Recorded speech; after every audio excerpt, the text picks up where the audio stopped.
வணக்கம் ஃப்ரெண்ட்ஸ். இந்த வீடியோவில் நம்ம எதை பற்றி பார்க்க போகிறோன்னா, விரால் மீனை பற்றி பார்க்க போகிறோம். அதுவும் முக்கியமாக வந்து இந்த ரெண்டோட டிஃப்ரென்ஸ் பார்க்க போகிறோம். நாட்டு விராலுக்கும் வளர்ப்பு விரால் ஆந்திரா பிரீடுக்கும் உள்ள டிஃப்ரென்ஸு நிறைய பேருக்கு அது தெரிய மாட்டேங்குது. என்ன சொன்னாலும் அதில் அந்த விஷயத்தில் ஏமாந்துடுறாங்க. எது விரால் மீன்னு தெரிய மாட்டேங்குது. இதில் ஒன்று வந்து நாட்டு விரால், ஒன்று வந்து எதுன்னு பார்த்தீங்கன்னா வளர்ப்பு விரால். வளர்ப்பு விரால்னு சொன்னால் ஆந்திரா பிரீடுன்னு சொல்லுவாங்க. ஆந்திராவிலேருந்து ஆக்சுவலாக இது ஆந்திராவிலேருந்து தான் எல்லா ஸ்டேட்டுக்கும் வந்து வெளியானுச்சு. இது வந்து வியட்நாம் பிரீடுலேருந்து கிராஸ் போட்டு கொண்டு வந்தது இந்த மீன். இந்த மீன் ஆனால் ரொம்ப நாள் நம்மள்ட்ட கிடைக்காத இருந்துச்சு. எதுன்னு பார்த்தீங்கன்னா இந்த வளர்ப்பு விரால். ஏன்னா எடுக்கிறதே இல்லை. ஏன்னா வந்து நம்ம நன்னீரில் வந்து கலந்துருச்சுன்னா நம்மளோட ஒரிஜினாலிட்டி போயிடும்னு. ஆக்சுவலாக நம்ம வந்து இங்கே வந்து ஒரு இயற்கை ஏரியில் வந்து, அதாவது ஆற்றுலேருந்து ஏரி வர ஏரியிலேருந்து தூண்டில் போட்டோம். அதில் பார்த்திங்கன்னா ஒரு நாட்டு விரால் மாட்டிச்சு. சின்ன குட்டி தான் இது, ஒரு 1/2 கிலோ இருக்கும். அது பார்த்திங்கன்னா 1 கிலோவில் ஒரு வளர்ப்பு விரால் மாட்டிச்சு. அதாவது ஆந்திரா பிரீடு, வியட்நாம்லேருந்து. இது ஒரிஜினாலிட்டி எங்கேருந்து வந்துச்சுன்னா வியட்நாம், அதுலேருந்து கிராஸ் போட்டு கொண்டு வந்தது தான் இந்த விரால். இதை பாருங்கள் எப்படி இருக்குன்ட்டு.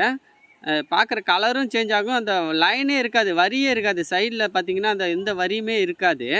நீங்கள் கவனிச்சுருந்துருக்கலாம். ஆனால் நம்ம மீனுக்கு அப்படி இருக்காது. இந்த மாதிரி வரி வரும். கீழே ஒயிட்டு தனியாக, பிளாக் தனியாக வராது. அதில் வந்து அப்படி தான் இருக்கும். கீழே வந்து ஒயிட்டாகவும் மேலே பிளாக்காகவும் இருக்கும். இதுதான் வளர்ப்பு விரால். இப்போ இதில் என்ன கவலைக்கிடமான ஒரு விஷயம் என்னென்னா, நம்ம ஏரியாவில் உள்ள நன்னீரில் இயற்கை நீர்லேயே கலந்து இந்த மீன் வருது. எப்படி மயில மீன் வந்ததோ அதே மாதிரி இதுவும் இப்போ வர ஆரம்பிச்சிடுச்சு. இது வந்ததால் என்ன ஆகுன்னு பார்த்தீங்கன்னா, ஃப்யூச்சரில் நம்மளோட விரால் மீனோட ஒரிஜினாலிட்டி என்ன ஆகிடும்னா காணா போயிடும். ஏன்னா இதுவும் கிராஸ் ஆகி மிக்ஸ் ஆகி அதுவே இயற்கையாக மாறுறதுக்கு நிறையா வாய்ப்புகள் இருக்குது.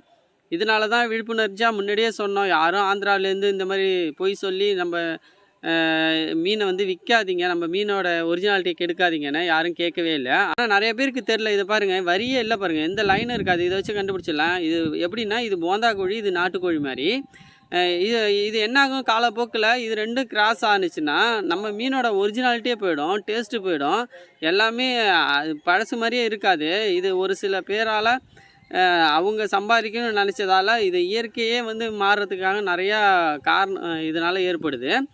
அதனால தான் நாங்கள் ஒரு 5 வருஷமாக சொல்லிகிட்டு இருந்தோம், இந்த மாதிரி போய் சொல்லி ஆந்திரா பிரீடெலாம் இங்கே வந்து விற்காதீங்க, நம்மளோட ஒரிஜினாலிட்டி போய்டுன்னு. நம்ம என்ன நினச்சோமோ அதுதான் நடக்கும் போருக்கு.